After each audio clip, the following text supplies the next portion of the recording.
Hey everyone, welcome to Anthem's online service. We are so happy to be worshiping with you today. There's a lot happening here at Anthem, so I wanted to go over a few things that are happening here today.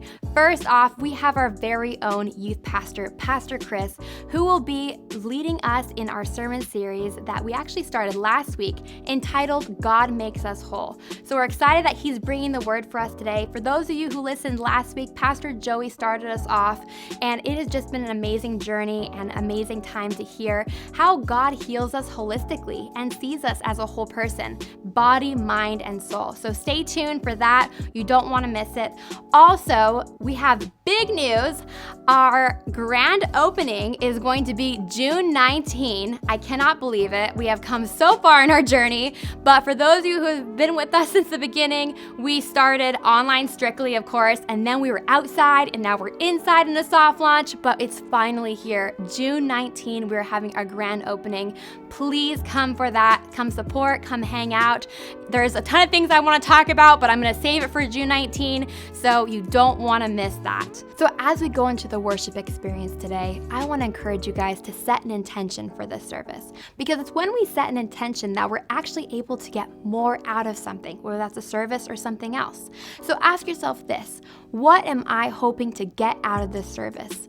And then ask yourself, what am I hoping to take what I have been given and give it to someone else? So what are you hoping to have out of this experience? And then what are you hoping to give to someone else and spread that? Also, you can ask yourself, what are you wanting God to do in your life in this moment? So let's head over to the auditorium and worship together.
Building a community and having deeper relationships, not only with God, but with each other. So we want to take a minute right now. Please turn to your neighbor and just say what's up, spread some love, and give them a warm, warm welcome here at Anthem. We're so glad you're here.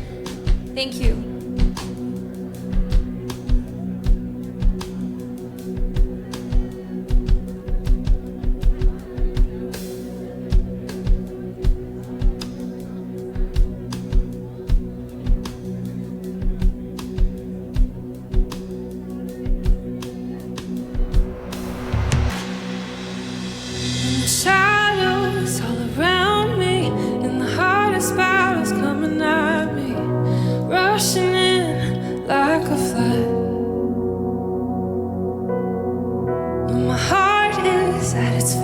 this in the hardest moments I've imagined. Still I know who you are. 'Cause you are the God of the valleys. You're the God in the storm and through every battle. 'Cause I know who you are. You're my anchor of hope in the rage of the sea. You are the God who fights for me.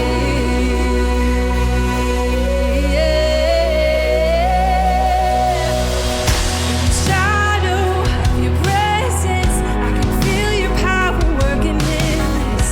You still my fears with your peace. Hey, it's your glory in the story, and I know your love is working for me. Lord, I know that you are good, 'cause you are the God of the valley, God in the storm and through every battle. 'Cause I know who you are. You're my anchor of hope in the rage of the sea. You are the God who fights for me. Yeah. There's no giant too strong that my God can't slay. There's no weapon too big He won't throw to waste. And there's no weapon that's fought that my God can't break. You're the God who fights for me. You are the God who fights for me.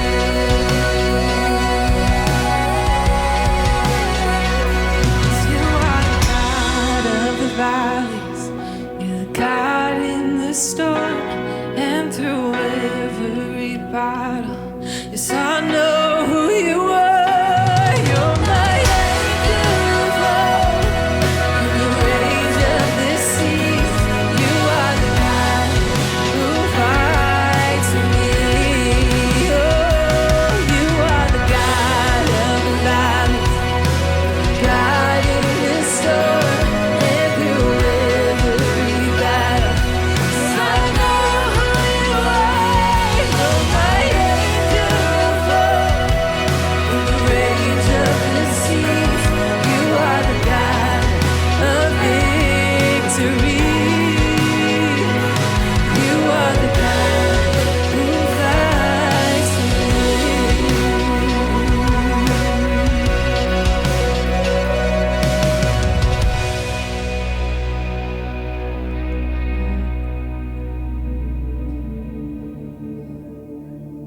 I'm just going to be candid.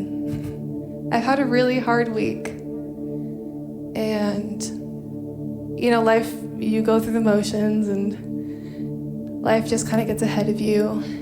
And then it just hits you in the face and it remembers. And it just has to. I'm nervous, sorry. But life just reminds you that it's really not about you. It's not about your job. It's not about anything really, but living a life of service and a life for other people.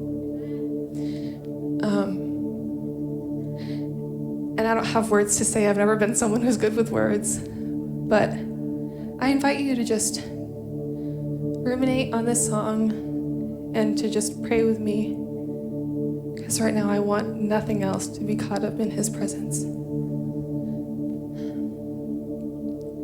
I'm caught up in your presence.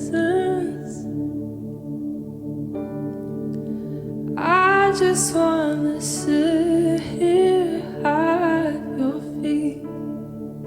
I'm caught up in this holy moment. I never wanna leave. Let's sing this together. Oh, I'm not here for blessings. Jesus, you don't owe me anything more than anything that you can do. just want you. Oh, sing, I'm sorry. And I'm sorry when I've just gone through the motions. I'm sorry when I just sang another song. Take me back to where we started. I open up my heart to you. Oh, I'm caught up in your presence.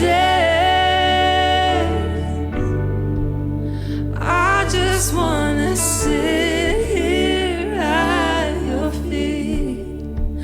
I'm caught up in this holy moment. I never wanna leave. Let's invite Jesus right here with us right now. And I'm not here for blessings. Jesus, you don't know me anything more than anything that you can do. I just want you.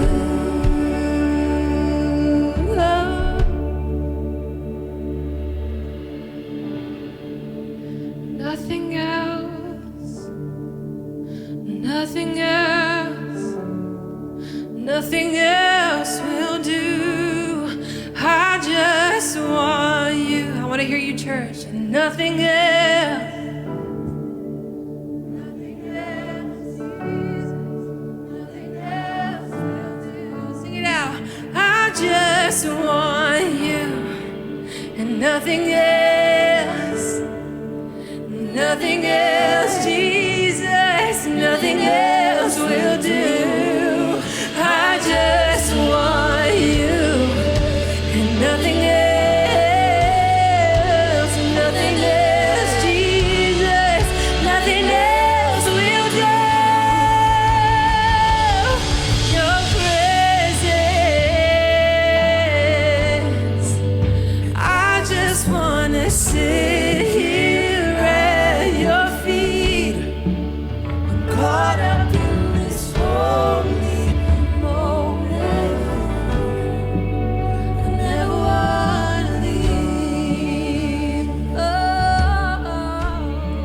Oh, I'm not here for blessings. Jesus, you don't know me anything more than anything that you can do. I just want you. Just the vocals. I'm caught up. I'm caught up in your presence. I just want to sit here at your feet. I'm caught up in this holy moment. Never want to leave. Oh, I'm not here for blessings. Jesus, you don't know me anything more than anything that you can do. We just want you.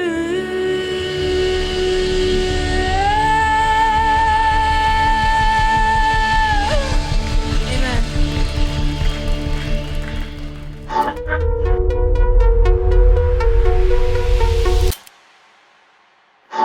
Who here got into the sea shanty tunes on TikTok? Come on, who found those banging tunes? They're amazing. The Wellerman, it does hit different. It really does.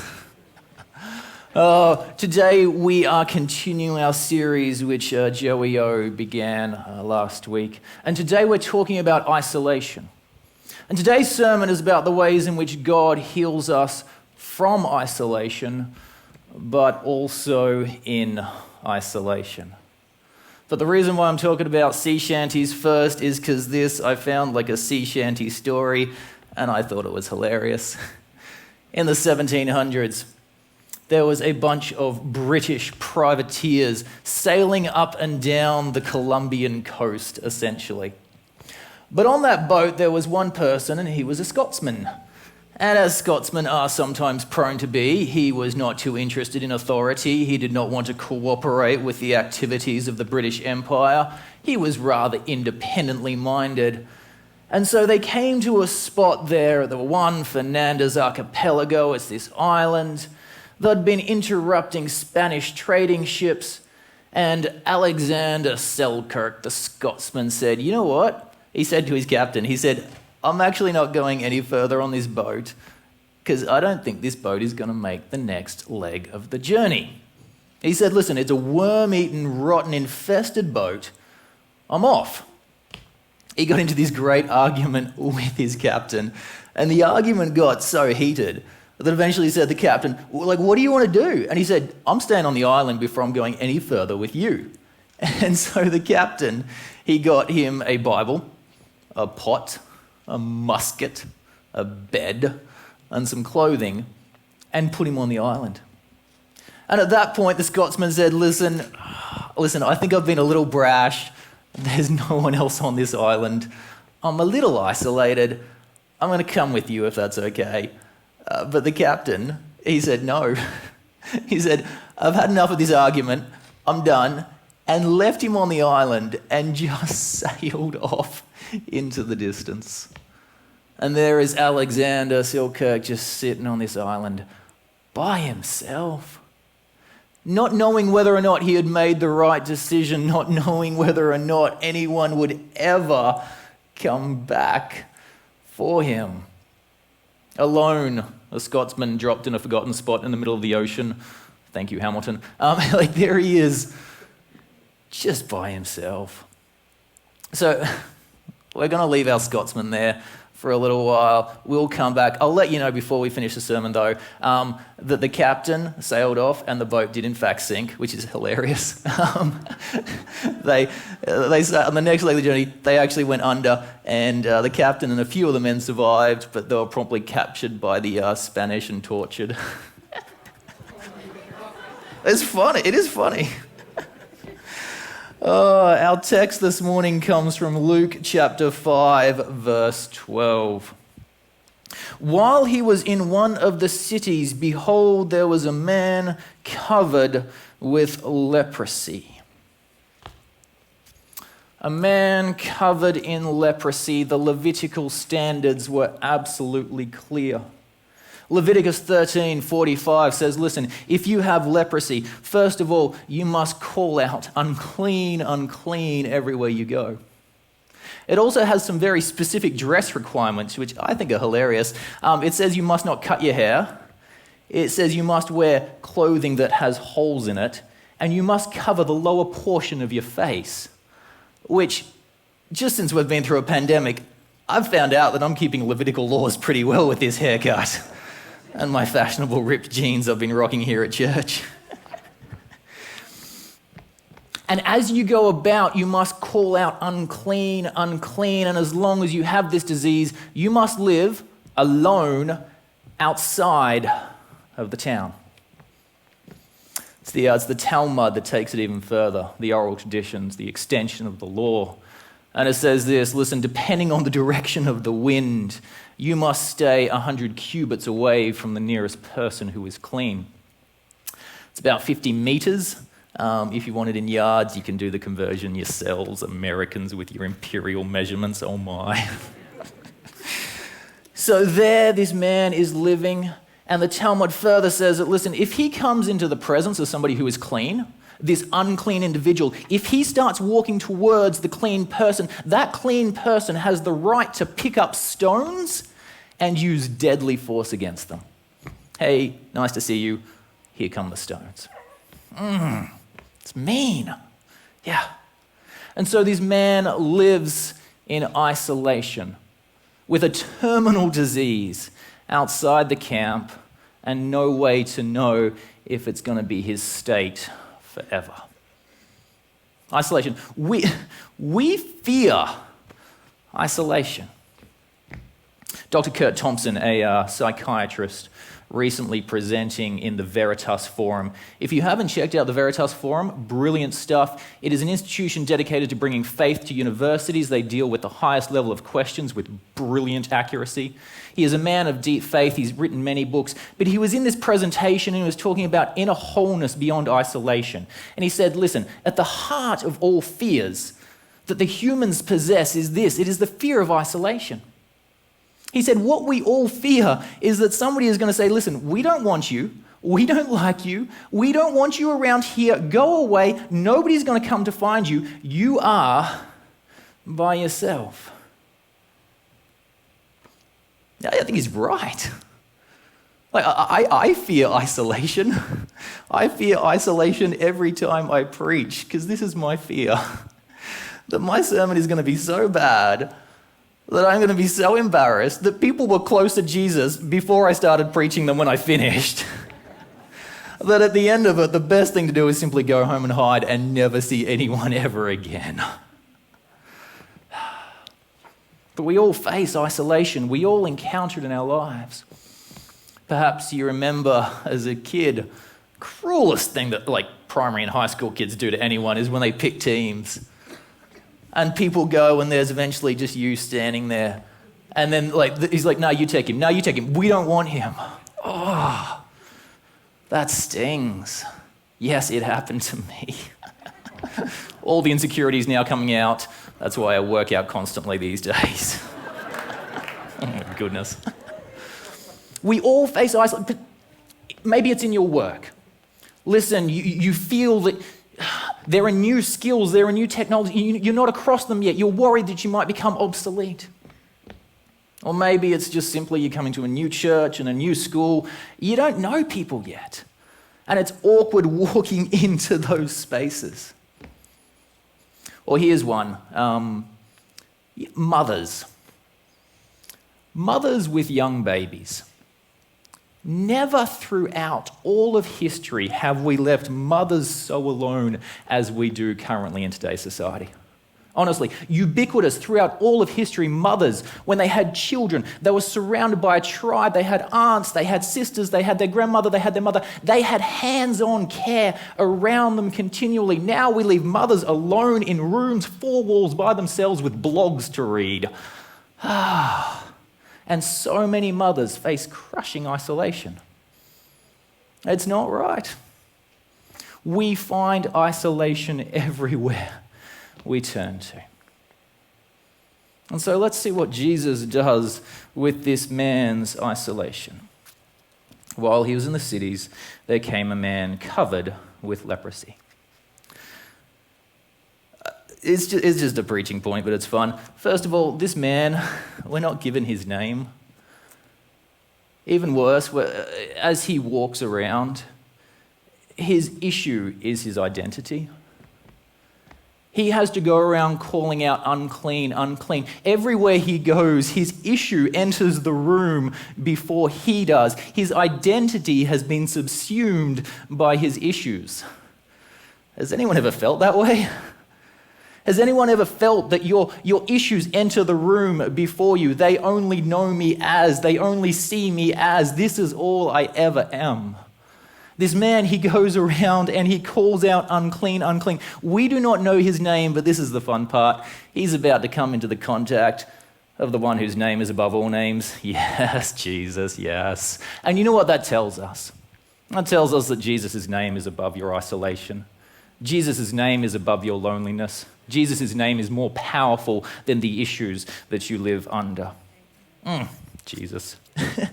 And so he comes to Jesus. And when he does it all wrong. He just doesn't do it right. In the text here, there's no indication of him coming to Jesus and calling out unclean, unclean. He comes close to Jesus, and as the story goes on, close enough for Jesus to touch him. That's not how you're meant to do it as a leper. You can imagine that though, the moment he's been living in isolation and he has heard that Jesus, this is the one who has been standing up in synagogues and telling Pharisees to sit down. This is the one who has been healing and feeding. And so he says, listen, if Jesus can do it for them, he might be willing to do it for me. So I'm going to go and see what I can find. But there's this moment when he comes near to this holy man. And he stops at his 100-cubit mark. And he sees there in the distance, and he knows that if he steps into that Jesus and his disciples, because Peter's there looking a little jumpy, has the right to pick up stones and literally stone him. You can imagine that moment, the risk, standing there saying, listen, I want to go there, but it's risky. What if I get rejected? What if I get stoned? But I can't stay here because I'm going to die in my isolation, but I want to go there. You know the last time that this leper saw a holy man? The last time he would have seen a holy man was when the priest had his finger outstretched and was saying to him, go. You're unclean, go, you must go now. The only way you can protect people around you is to go, leave. See, they didn't have modern germ theory back then. The exclusion from the community was wrapped up in all sorts of religious and communal language. You're now unclean, go. The last time you saw a holy man. And he walked off. And so there now he stands 100 cubits, 50 yards, 50 meters away from Jesus.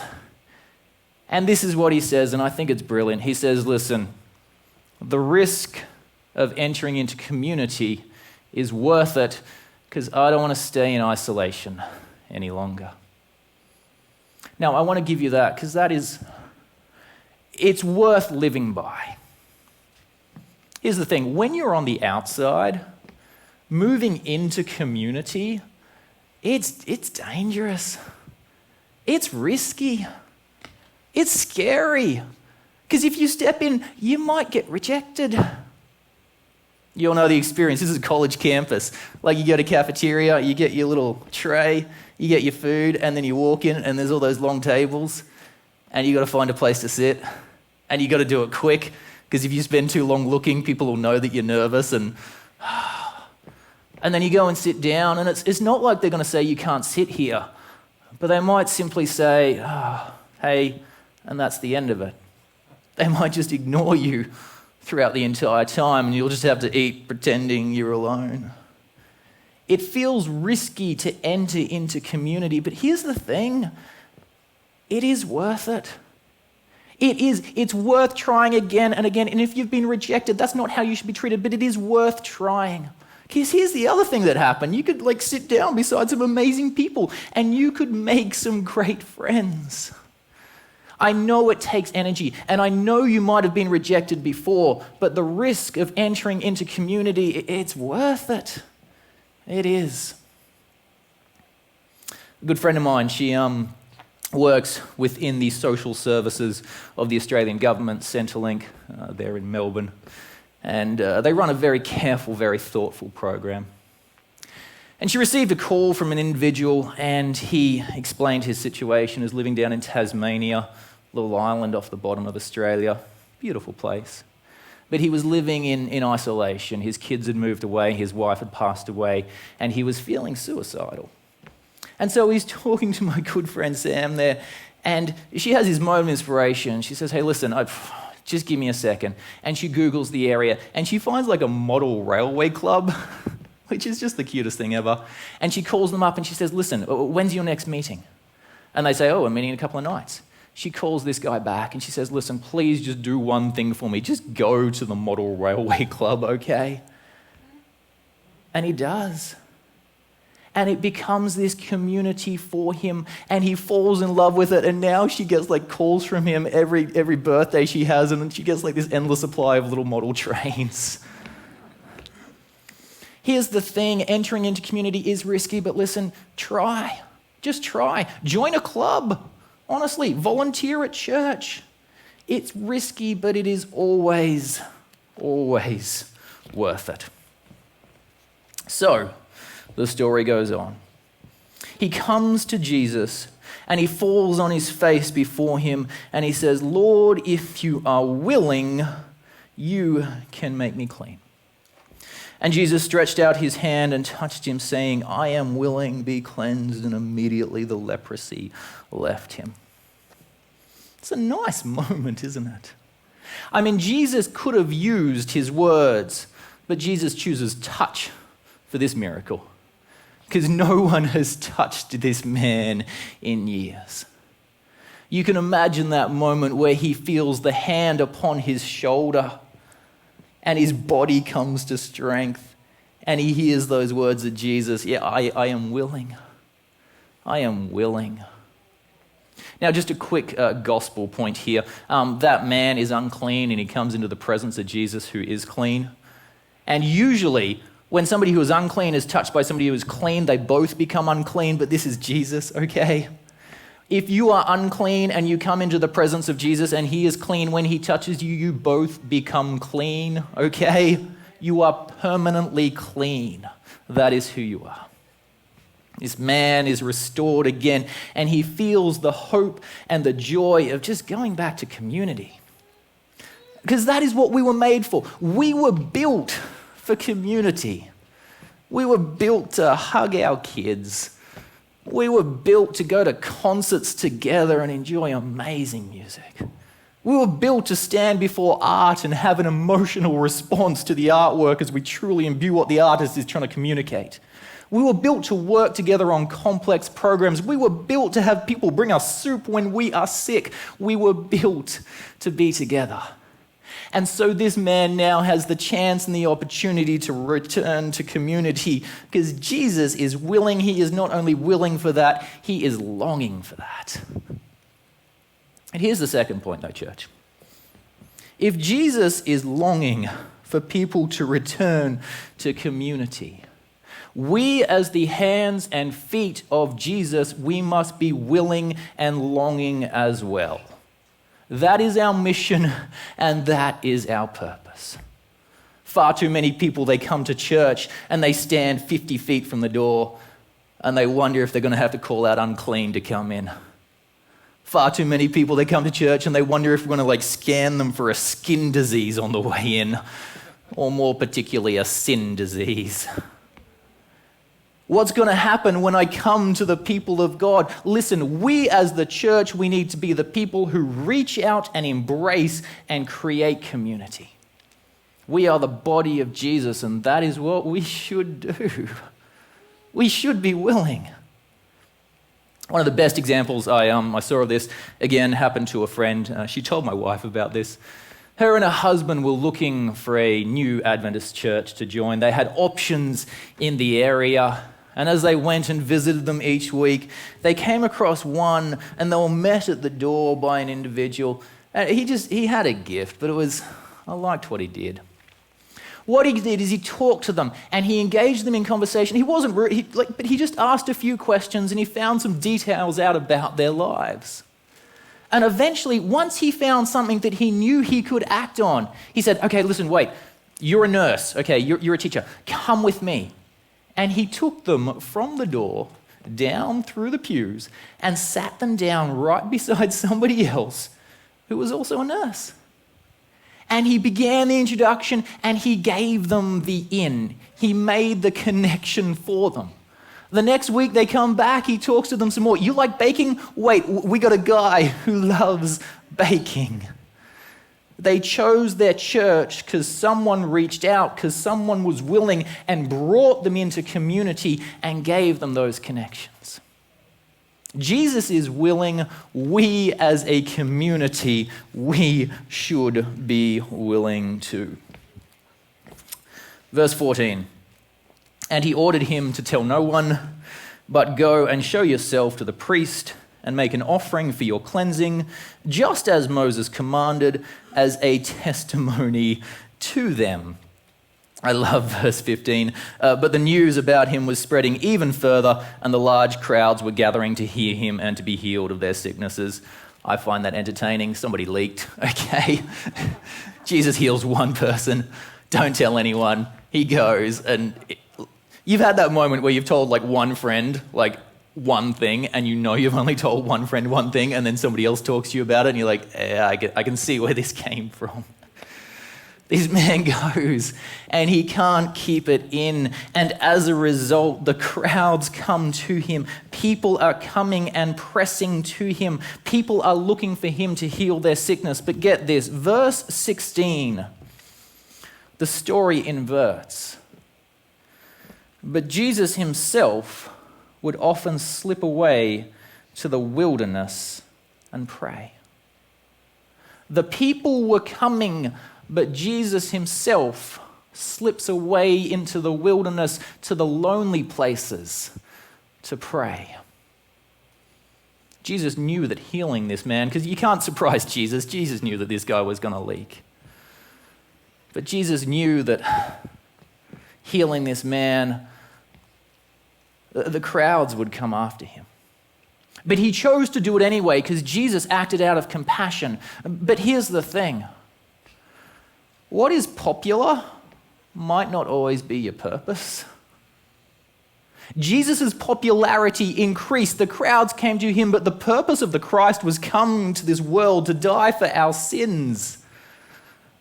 And so because he healed out of compassion, he had to withdraw into lonely places to protect his purpose and there connect with his Father in prayer.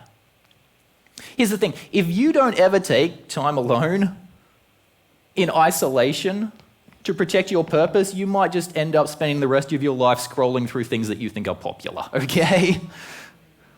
There's a time when you need to disconnect and pursue purpose with God. Now, I know that's a hard thing because we've just been through a pandemic, and some of you have experienced too much isolation. And some of you haven't experienced any at all. Some of you are at home with your wife and 3 kids, both you trying to work on 2 careers while you're trying to get your 3 kids through homeschooling online, and you have not had a single moment to step aside and find a moment to connect with God and your purpose. But I encourage you to do that. I know it's hard, I know it's not easy, but it's worth it. But here's the converse to that teaching as well. To those who've experienced too much time in isolation, this is my prayer, that you might be able to find a way to redeem your isolation. I know you've spent a long time sitting alone at home by yourself. But if there is a way to redeem that isolation by using it as Jesus did to pursue purpose, I encourage you to do that. While still walking towards and taking risks to join community and to be in community, because it is worth it.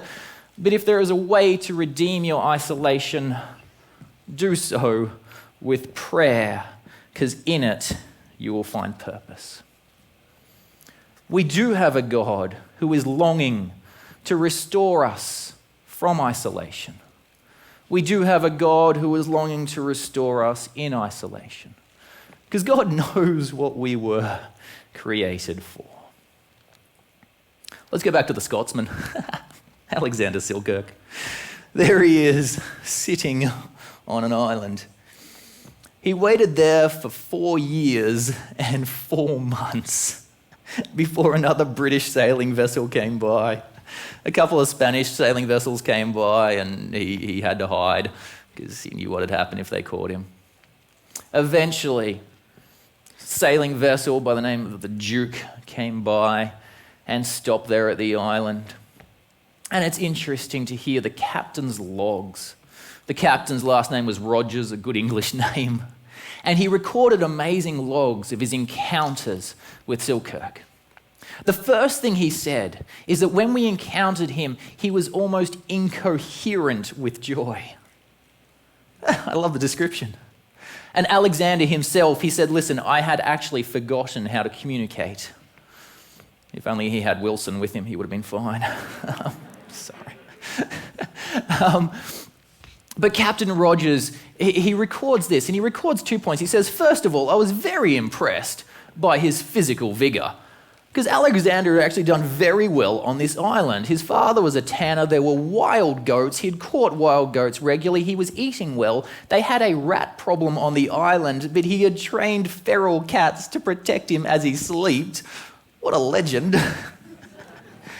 And Captain Rogers rocks up and his men are filled with scurvy and starving. And Alexander starts killing 2 to 3 goats a day and giving them all of his local produce that he's learnt how to eat off the island, and brings this entire ship back to life. And the captain says, listen, I was very impressed by his physical vigour. But he said, I saw in him something that I'd never seen before in my entire life. He had a peace of mind that I could not understand. Let me give you the direct quote. He says, one may see that solitude and retirement from the world is not such an insufferable state of life as most men imagine, especially when people are fairly called or thrown into it unavoidably, as this man was. Incoherent in joy as he was restored from isolation. But he had a peace of mind because he was restored in isolation. He went on to actually become the inspiration for Daniel Defoe's novel, Robinson Crusoe, which is brilliant in case you've read that novel. But we do serve a God who loves us, a God who cares for us, who wants to restore us from isolation and in isolation.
Wow, you guys, what a powerful service. We are so glad that you could worship with us today. And, before you go, we want to give you the opportunity to support Anthem, and you can do that by texting LLUC at 77977. We appreciate all of your support. Also, stay connected with us. We are growing this Anthem community, and you can do that by following us on our social media pages. And, if you're in the Loma Linda area or in the Southern California region, we would love to see you in person at Anthem. If not, we'll see you online next week. Now you're